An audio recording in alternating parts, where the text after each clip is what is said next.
Horror Fanatic here, and welcome back to One Man Book Club.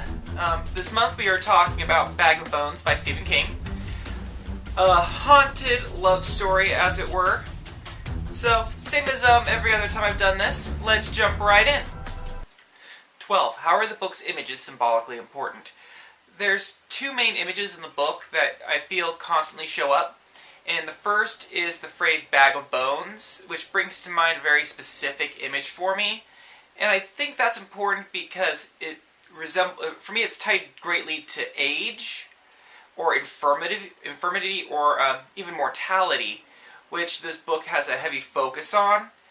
And the other being water. The lake, the drownings, and even the storm at the end is all water-based. Things are often mentioned as being damp, and even when it's hot, he's sweating.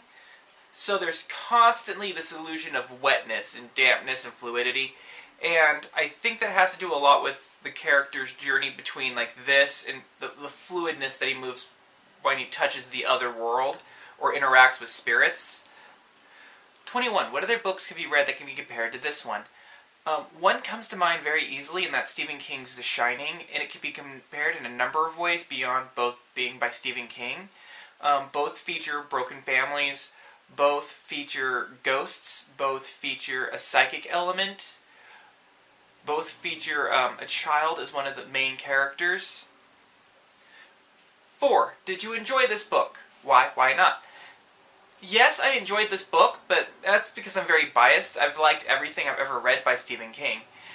Even if it feels like themes are heavily reused in it, and I don't have a problem with that, actually. 22. Which character did you identify most with, and why?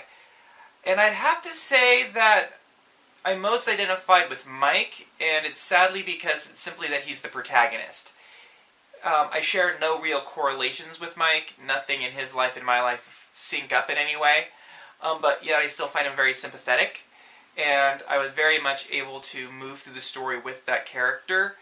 And now one for you guys. What do you think this book is about? Answer in the comments down below if you're so inclined.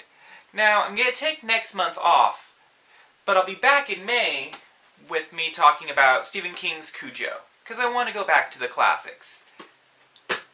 See you next time.